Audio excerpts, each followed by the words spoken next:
A new task force has been established to address the issue of copper wire theft. Community members joined with Brightside to clean up the city, and a Louisville neighborhood has been providing Halloween joy for the community for decades. All that and more on Louisville This Week.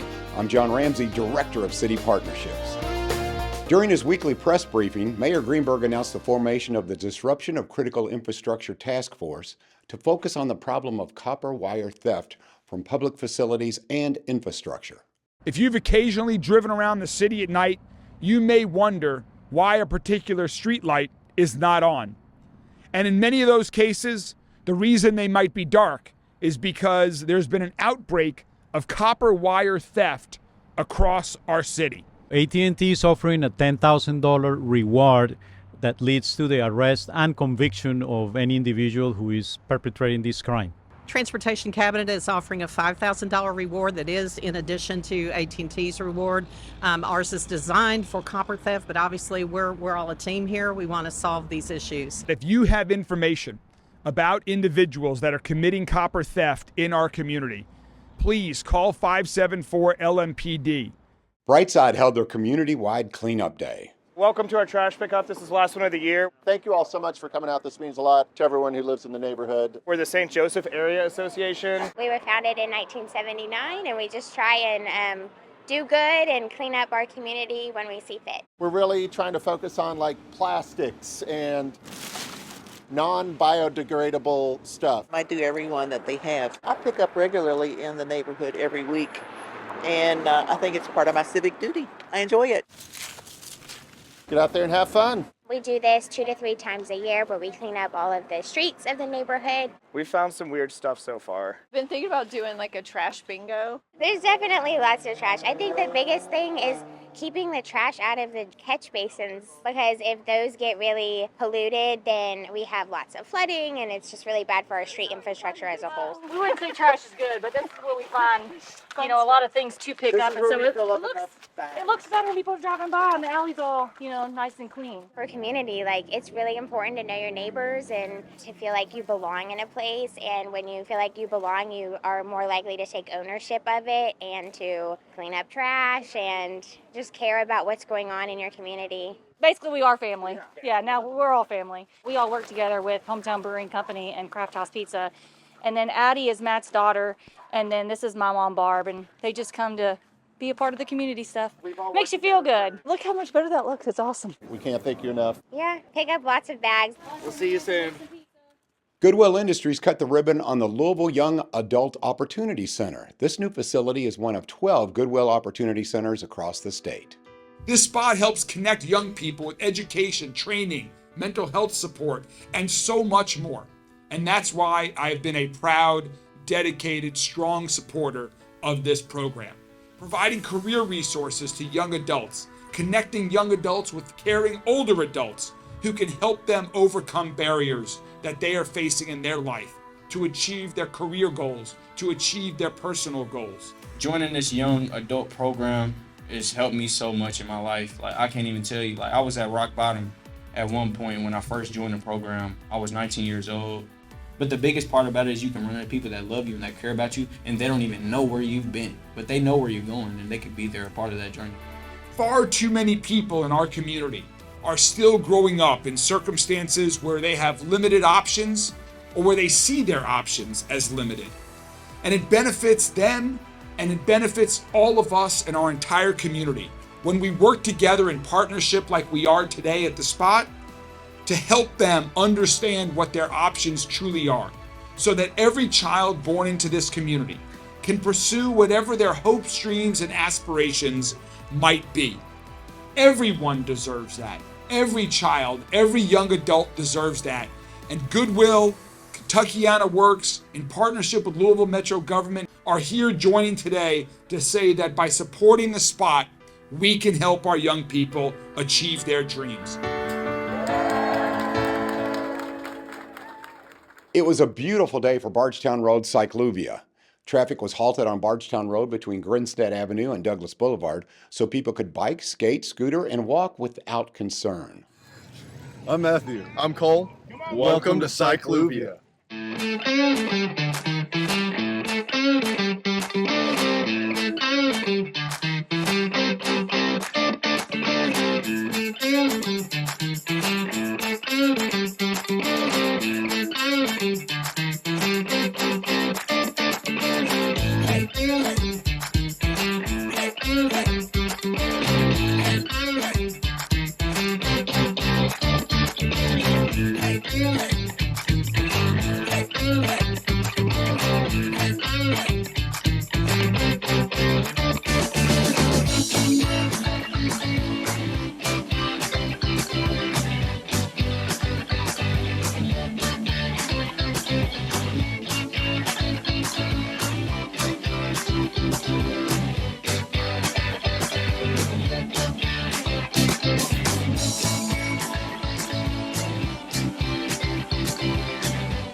Waterfront Botanical Gardens celebrated 5 years and $5 million in state and metro funding. Today, we are gathered to celebrate two incredible milestones: $5 million in combined funding from the Kentucky General Assembly and Louisville Metro, and our 5th birthday. You all are already a tremendous asset to our city, to our entire state. And again, the future is so exciting. It's a perfect example of coming together to support with the private sector transformative project, taking a landfill and turning it into a botanic gardens. But it's so much more than that. It's also an economic development driver, an economic driver for downtown Louisville and for our entire region and Commonwealth. Metro Council President Marcus Winkler shared an update on the business discussed during the recent Metro Council meeting.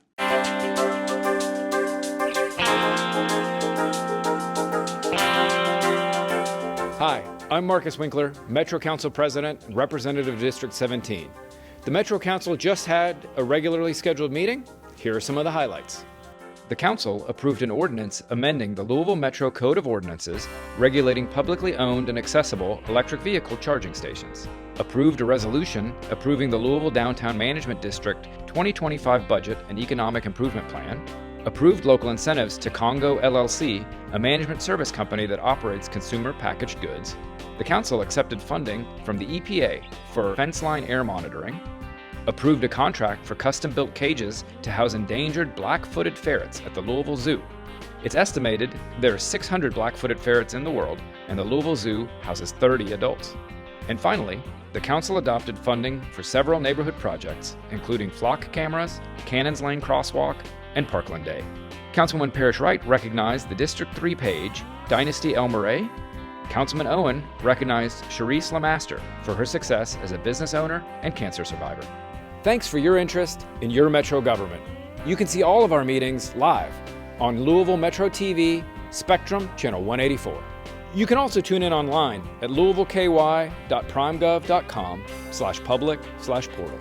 If you'd like to contact your Metro Council representative, go to louisvilleky.gov/metrocouncil. You don't have to go down under to see koalas. Just head on over to the Louisville Zoo.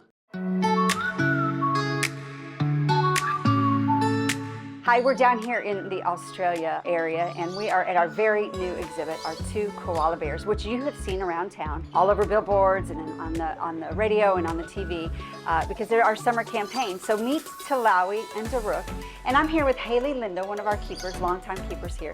What is the number one thing that people should know about Talawi and Daruk? So the number one thing that you should know is that these guys sleep 18 to 20 hours a day. So most of the times when you come to visit them, they will be sleeping, and that's because they eat eucalyptus. That's all that they eat with their diet. So it doesn't give them a lot of extra energy. So most of the time they will be sleeping. You may see them kind of a bit more active sometimes in the mid to late afternoon, but most of the time they will be just sleeping in their perches. So we want to be a koala when we grow up, basically. Yes. So tell us a little bit about their personalities. Talawi is like you have an owie, like a boo-boo. Talawi and Daruk. And those have meaning too in the Australian language. Can you tell me what their names mean first? Talawi means it's based off of a bush, a plant out in Australia, the old man salt bush. So that's where his name comes from. And then Daruk is just an Aboriginal name. So that's kind of where his name kind of originated. But that's where their names come from. And their personalities, they're both very sweet boys. Especially Talawi, he's a little bit more relaxed. He does like to jump some. We see him liking to jump from perch to perch.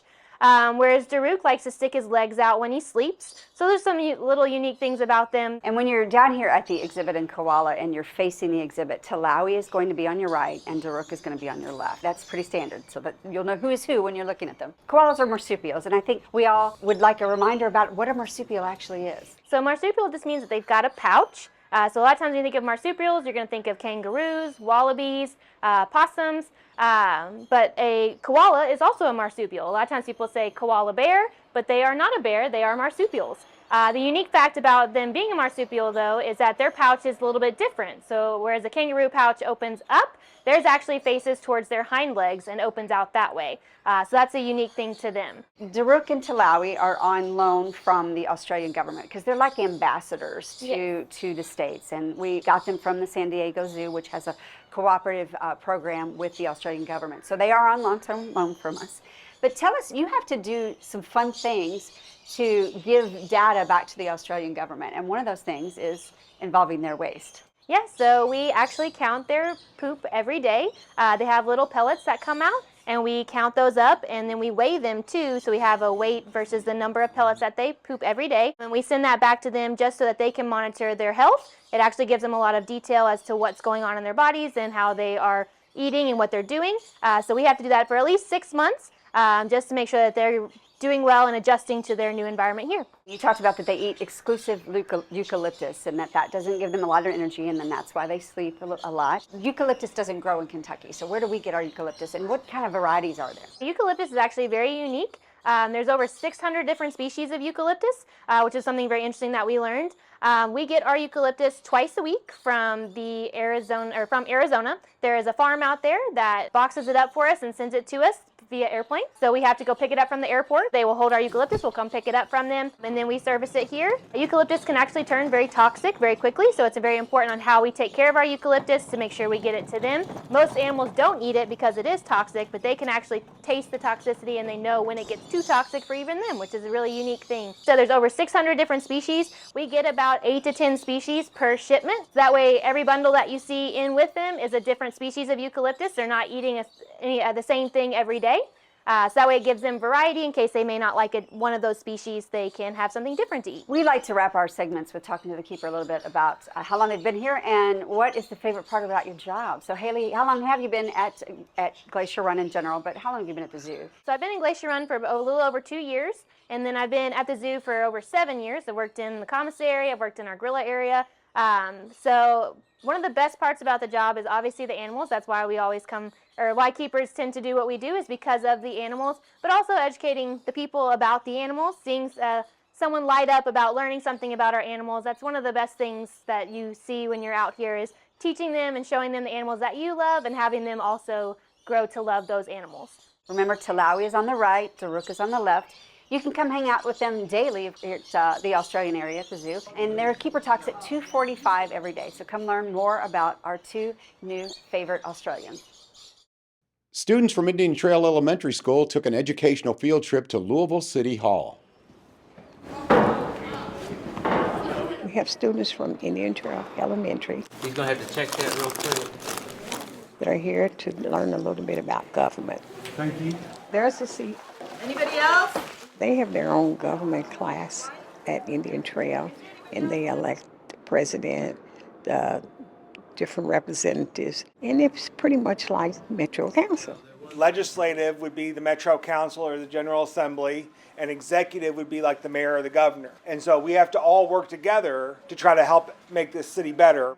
I wanted to make sure that they get the opportunity to actually see government as it works. Whoa. This is a lot. I'm afraid to touch anything. I'm scared because it's so beautiful. It's a good opportunity because a lot of people can't, and it's hard to get here in this place, so I appreciate it a lot to be able to actually see. I don't have a class per se, but I am the coordinator, so I selected all the class reps and officers to be involved with this wonderful field trip so they understand what government's all about. There are things that we deal with on council that you probably would never believe that we deal with. Councilwoman Rui can make a phone call and get somebody's trash picked up. So I ran and she appointed me in 3rd grade.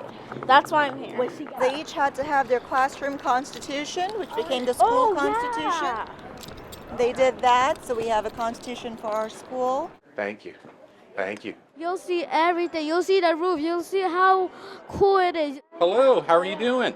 Yeah, good, sir. Good, come on in. Thank you. It's been really fun just working with them and them asking questions. Councilwoman Rui or Councilwoman Shanklin, what do they do? They make laws. We need younger people to get involved. The youngest council person we have is in his 20s, and so they're getting younger and younger. It's really great to bring them in early and learn a little bit so they'll know about voting, that they'll have that same interest in government later on in life. This is so fun.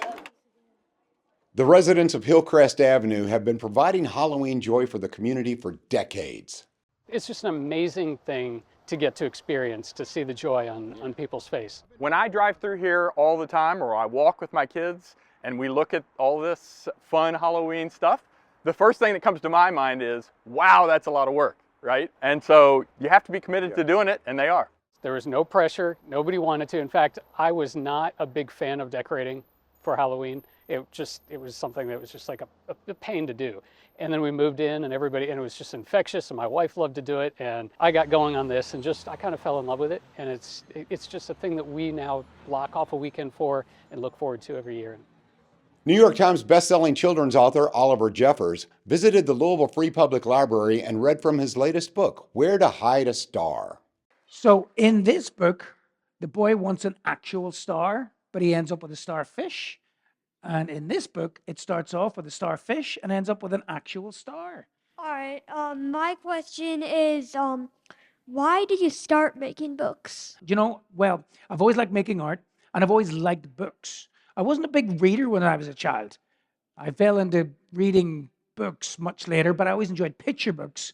And if you think about the different ways that you can get a story, there is a film, there's TV series, there's plays, and there's picture books and chapter books. I've always thought that picture books are the best way to tell a story, because when you're holding a book in your hands, it's up to you. You can control it, and you learn how to read words differently than you learn how to read pictures, and they both do different things, and I think it's a pretty magical way to tell stories. So that's why books.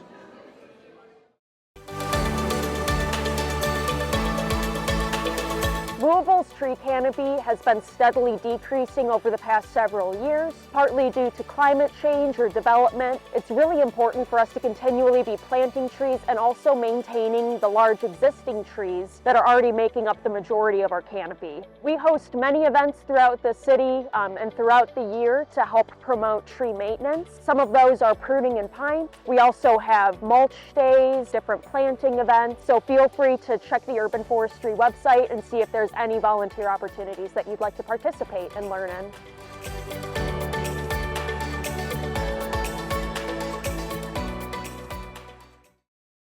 We continue our Louisville Metro Council member profiles with information on District 22 Councilman Robin Engel. Hello, my name is Councilman Robin Engel, and I was first elected to the Metro Council in November of 2002 and sworn into office in January 2003 when this new merged Metro government took office.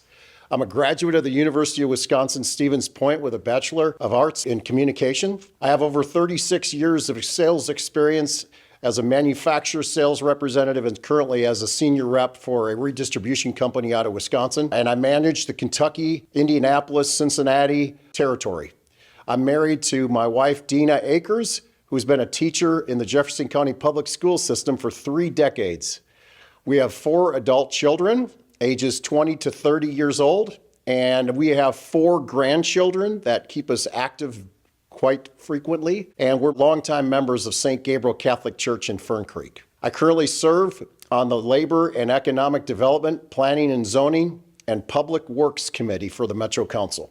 District 22 is geographically compact, and really the way you think of this is Bargetown Road north and south. Basically, the district runs from Stony Brook Drive in the north to the Bullitt County line in the south, and from Beale Church Road on the west to Billtown Road on the east. District 22 is one of the fastest growing districts. Growth in our area has exploded with millions of dollars in recent retail and dining developments invested, with many more planned in 2024 and beyond. Additionally, I'm extremely proud of the new state-of-the-art Fern Creek Library, which is currently under construction in our community. Our district is also home to the Fern Creek Chamber of Commerce, the Fern Creek Highview United Ministries, and Fern Creek Park, which is the proud home of the Miracle League of Louisville, providing those with disabilities an opportunity to play organized baseball.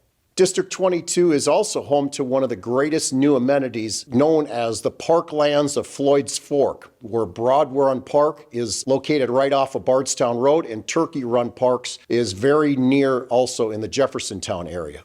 Also active in this community is Fern Creek High School. We're home to large neighborhoods such as Glenmary, Little Spring Farms, Oakland Hills, Brandywine, Keeling Place, Seton Place, Cedar Creek Gardens, Cedar Creek Estates, Adams Run, Jefferson Trace, and Wingate Meadows. I might also add that with the Fern Creek United Ministries, our particular district is really full of churches that keep our ministries active and vibrant to those in greatest need in our district. To learn more about District 22, you can reach me at 574-1122 or via email at robin.engel@louisvilleky.gov.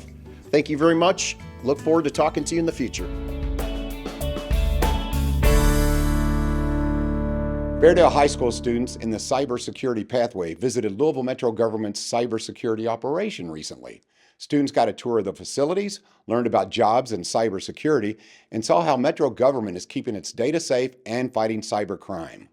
If you see something here, please do not share it outside this room. I'm from Fairdale High School. We are here at Louisville Metro Government. My students needed an opportunity to see what cybersecurity really looks like on a day-to-day basis. As you can see, in the last 24 hours, we've had almost 12,000 suspicious or dangerous emails. We do so much theory in the classroom that the students just assume that you sit behind a computer and maybe code. So being able to be here to see what actually happens on a day-to-day basis in Louisville is pretty exciting for us. We are trying to learn what actually they track, especially across their networks and stuff, everything, because that's especially what I'm going to be trying to do. I'm especially interested in this. So any of your employees like try to install anything on their phones? Yes. No, good. That's a good question. Yes, all our phones are managed. We know exactly where they are in the world. We know what apps are installed on them. Oh, this is the perfect place to see this. Yeah, the screens that we just saw really blew some kids' minds. Their jaws dropped as we walked through the floor or through the door, so it was pretty fun. So those are some of the things that we look for in people that when we're looking for people to come work for us. Yeah, this is amazing for me because like I get to actually see what people actually do in this field, and it's really interesting for me. It's really cool, and I'm very grateful for this opportunity. I had a student a minute ago say, I couldn't really hear him very well. Do you think I could ask him some more questions? So just to see a student that sits kind of off to the side in a classroom and then get here and latch onto every word that he says is a really powerful experience for us. It's really nice because I can have any questions I have, any type of concerns I have, I can just ask him and he could explain it better than probably anyone could anywhere else. And it's been proven at certain levels that that's going on. I want them to really understand what the workforce looks like and know that in order to be successful in this career, it does require a little bit of work, but that it's also really exciting. Metro TV was out on the street asking people what kind of Halloween candy do they like the best. Mine is Reese Cups. My name is Quentin. I'm from Wisconsin, and my favorite Halloween candy is Reese's. My name is Alex. I'm from Wisconsin also, and my favorite candy is probably Reese's as well. David from Louisville, Kentucky, and my favorite candy is candy corn. Zach from Louisville. Favorite Halloween candies got to be Skittles. I'm Tim from Wisconsin, and Rice Krispies. I'm Chris. This is Chris. We're from New Mexico, small little town near the border. We're like the Reese's Peanut Butter Halloween cups. My name is Haley. I'm from Wisconsin, and my favorite Halloween candy is Reese's. Andrew Diaz from Lexington, Kentucky, Snickers bar. My name is LaFonda. I'm from Louisville, Kentucky, and my favorite Halloween candy is Dots. Terrell Matthews from Texas. Favorite candy is candy corn. My name's Deja. I'm from Louisville, and my favorite Halloween candy is Snickers. I'm Amy, and I'm from Louisville. My favorite Halloween candy is probably the little fun-sized Snicker bar. Ooh, I'm Nicole. I'm from Frankfurt, and I honestly love the candy corn. Is it Brock's or whatever? Yes, those are my favorite. Damiante Bradley from LaGrange, Kentucky. My favorite Halloween candy is probably like the little sour straws, the little Sour Patch straws. Anything sour, bet. Trenton, I'm from Lexington, Kentucky. Favorite Halloween candy is candy corn. My name's Jessica, and I'm from Ohio. And my favorite Halloween candy is Snickers. My name is Jariah, and I'm from Louisville, and my favorite Halloween candy is Snickers. Caramel corn.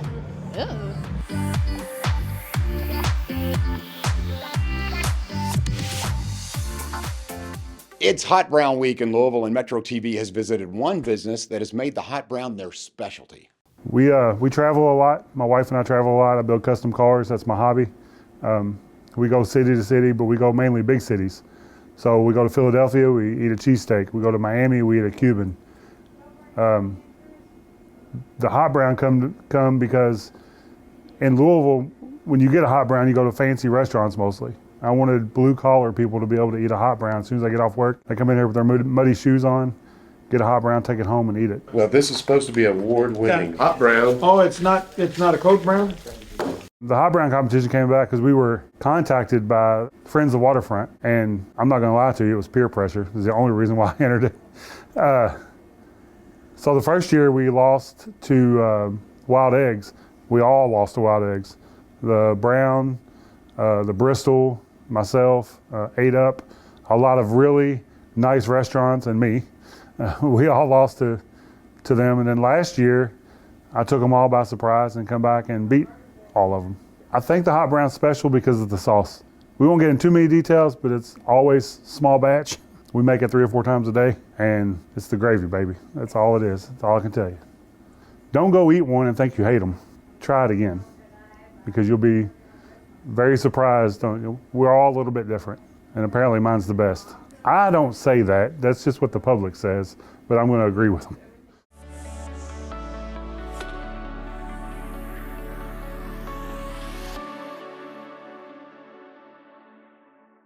We do work with LMPD on a fairly regular basis. One important fact to know is that we are not part of LMPD. Our inspectors are sworn in code enforcement officers. However, we are not LMPD. We often collaborate with LMPD to address properties with possible safety concerns, ensuring the community safety as well as the well-being of our staff.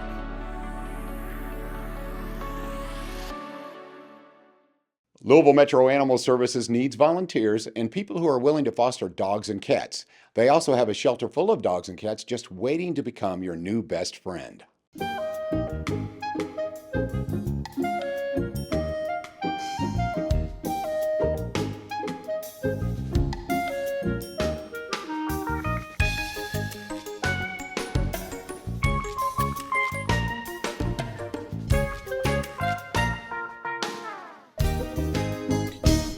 And from now until November 1st, all adoptable pre-owned pets are just $1 thanks to a partnership with Tony Melito, the dealer for the people, and other sponsors. Come find your new family member today.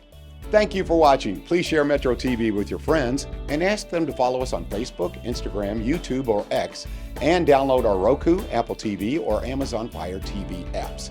Have a wonderful week.